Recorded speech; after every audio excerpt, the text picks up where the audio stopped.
Good morning friends. मैं doctor V K Mishra from gastro liver hospital Swaroopnagar Kanpur. मैं आज gall bladder cancer के risk factors के बारे में बात करूंगा।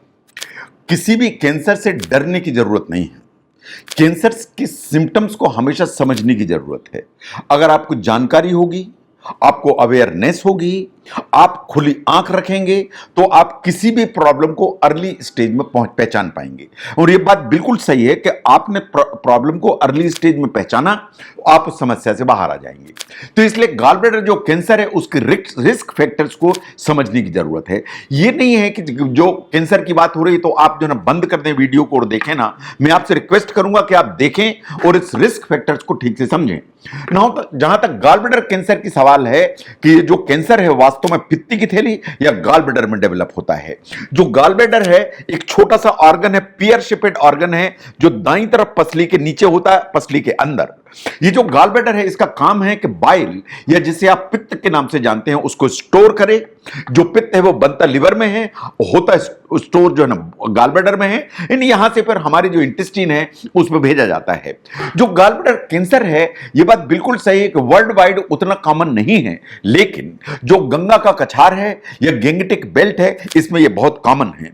जहां तक उत्तर प्रदेश का सवाल है या नॉर्दर्न इंडिया का सवाल है, जो गॉल ब्लैडर कैंसर है शायद दुनिया में सबसे ज्यादा है। लेकिन यह बात बिल्कुल सही है कि अगर गॉल ब्लैडर का कैंसर अर्ली स्टेज में पहचाना जाए तो इसके क्योर होने की पूरी संभावना होती है। इसलिए इसके जो सिम्टम्स हैं, रिस्क फैक्टर्स हैं, उनको ध्यान से समझने की जरूरत है। लेकिन विडंबना यह है कि गॉल ब्लैडर जो कैंसर से मोस्टली उस स्टेज में डॉक्टर के सामने आते हैं जब ऑलरेडी बहुत फैले हुए होते हैं और उनसे निकल पाना मुश्किल हो जाता है। तो इसलिए इसके जो सिम्टम्स, रिस्क फैक्टर्स उनको आपको समझना चाहिए ताकि इस बीमारी की बहुत शुरुआती जो लक्षण हैं वो खुली आंख से आप देख पाएं ना। जहां तक गॉल ब्लैडर कैंसर है उसको डायग्नोस करना शुरुआत में हमेशा डिफिकल्ट हो जाता है, इसलिए कि शुरू में इसके कोई भी साइंस एंड कोई सिम्टम्स वो नहीं आते हैं। इसलिए कि जो गॉल ब्लैडर है वो अंदर की तरफ घुसा हुआ ऑर्गन है, और चूंकि अंदर घुसा हुआ ऑर्गन है तो इसमें कैंसर भी हो जाता है, तो वो ग्रो करता रहता है, इन पता नहीं लग पाता है।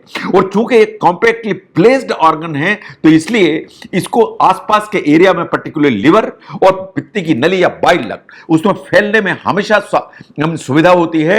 इन गॉल ब्लैडर का कैंसर अक्सर करके लिवर या बाइल डक्ट में फैल जाता है और उसके बाद ही आपके सामने आता है ना। इसके जो सिम्टम्स उसको ध्यान से देखिए ना। सबसे इंपॉर्टेंट जो सिम्टम आता है लोगों को वो है कि पेट में दर्द होता है ऊपर की तरफ या दाईं तरफ।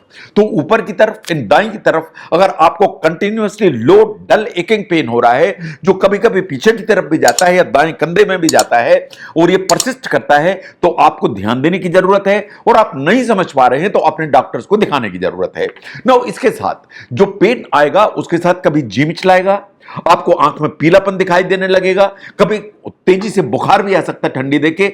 अगर ये चारों सिम्टम्स एक साथ आए इन द सेंस कि पेट में दर्द हुआ, जी मिचलाया, पीलिया हुआ और ठंडी देके फीवर आया, तो आपको जरूर अपने डॉक्टर को दिखाने की जरूरत है ना। जब भी गॉल ब्लैडर कैंसर के साथ में पीलिया आएगा तो ऑफन उसके साथ में जो लेट्रिन होगी वो व्हाइट कलर होने लगेगी, यानी पीलिया आया एंड सफेद रंग का लेट्रिन होने लगी। इन पूरे शरीर में बहुत ज्यादा खुजली होने लगती है। तो जब भी जॉन्डिस के साथ में अगर खुजली आए और लेट्रिन सफेद रंग की होने लगे तो आपको सतर्क हो जाने की जरूरत है कि प्रॉब्लम कुछ गड़बड़ है, इन आपको अपने डॉक्टर को दिखाने की जरूरत है नो। अगर कुछ इस तरह की सिम्टम्स हैं कि आपको कुछ इस तरह की प्रॉब्लम नहीं लग रही, फिर भी बिना किसी कोशिश के आपका वजन कम हो रहा है, तो आपको अपने डॉक्टर को दिखाने की जरूरत है कि अंदर कोई प्रॉब्लम नहीं है।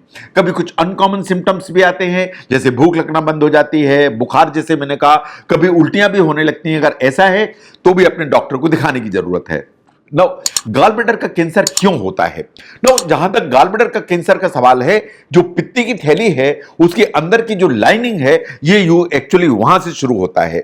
तो पित्ती की थैली है, उसके अंदर की लाइनिंग से चालू होगा, और चूंकि अंदर की लाइनिंग से चालू होता है तो यूजुअली ये एडिनोकार्सिनोमा नामक कैंसर होता है, इसलिए कि अंदर की जो लाइनिंग है उसमें कॉलमनर सेल्स होती हैं। ये जो सेल्स होती हैं अगर उनमें कुछ म्यूटेशन होता है या उनके डीएनए में म्यूटेशन हो जाता है तो जो सेल्स हैं वो वास्तव में कंट्रोल के बाहर ग्रो होने लगती हैं, और ग्रो होने लगती हैं, ट्यूमर बना लेती हैं, और ट्यूमर बना लेती हैं तो कैंसर का रूप बन जाता है। नाउ जो ट्यूमर है वो गॉल ब्लैडर के अंदर रह सकता है गाल ब्लैडर के बाहर जा सकता है, इन वास्तव में ये आसपास के ऑर्गन्स में स्प्रेड कर सकता है। नो, ये $1,000,000 क्वेश्चन है और हमेशा पूछा जाता है, क्या पित्ती की थैली की जो पथरी है या गाल ब्लैडर में जो स्टोन है या पित्त में जो पथरी है, ये गाल ब्लैडर कैंसर बनाती है? मुझसे आप पूछें तो आज की तारीख में कोई भी फाइनल आंसर्स नहीं है, कोई भी फाइनल आंसर नहीं है, लेकिन कुछ सच्चाई है जो आपको समझने की जरूरत है।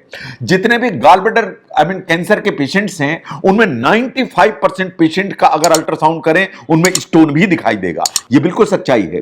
अब कैंसर के चलते स्टोन बना, स्टोन के चलते कैंसर बना, यह डिबेटेबल है, लेकिन 95% ऑफ गाल ब्लैडर कैंसर उनमें स्टोन भी दिखाई देता है। यह बात सही है कि गाल ब्लैडर का कैंसर उन्हीं एरियाज में सबसे कॉमन है जहां पर स्टोन डिजीज भी सबसे कॉमन है। इन द सेंस कि आप गंगा के कछार को देख लीजिए, यूपी को देख लीजिए, यहां गाल ब्लैडर का स्टोन भी बहुत कॉमन है, यहां पे गाल ब्लैडर का कैंसर भी बहुत कॉमन है।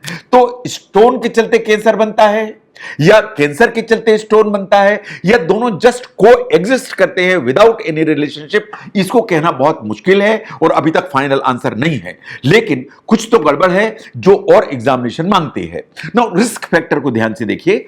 ये सबसे ज्यादा जो इस तरह का कैंसर है यूजुअली फीमेल्स में ज्यादा कॉमन है इन कंपैरिजन टू मेल। जैसे जैसे एज बढ़ती है, जो गाल ब्लैडर कैंसर है उसका रिस्क हमेशा बढ़ता है। ये बात सही है कि अगर गाल ब्लैडर स्टोन्स पास्ट में रहे हैं तो गाल ब्लैडर कैंसर का रिस्क बढ़ता है थ्योरेटिकली। ना कुछ और भी गाल ब्लैडर की प्रॉब्लम्स हैं, जैसे गाल ब्लैडर में अगर पॉलिप्स हैं, गाल ब्लैडर में अगर परसिस्ट कोई इंफेक्शन है या पोर्सिलिन गाल ब्लैडर है, तो गाल ब्लैडर के कैंसर होने की जो संभावना है वो हमेशा बढ़ती है। तो अगर हम नॉर्दर्न इंडिया को देखें तो gall bladder cancer is a common problem. जो गाल ब्लैडर का जो कैंसर है वो एडिनोकार्सिनोमा होता है। अर्ली स्टेज में गाल ब्लैडर कैंसर को पहचाना गया तो इसका क्योर पॉसिबल है, लेकिन जो अर्ली स्टेज के सिम्टम्स हैं उनको ध्यान से देखकर उनको पहचानने की जरूरत है। क्या गाल ब्लैडर के स्टोन से गाल ब्लैडर कैंसर बनता है? यह अभी डिबेटेबल इशू है, लेकिन यह बात सही है कि gall bladder stones and gall bladder cancer कुछ तो रिलेशनशिप है जिसका अभी फाइनल आंसर नहीं है। तो गाल ब्लैडर जो कैंसर है उसके रिस्क फैक्टर के बारे में समझने में अगर यह वीडियो हेल्प करता है जरूर शेयर करें। मैं doctor V K Mishra from gastro liver hospital, Swaroopnagar, Kanpur. Thank you very much.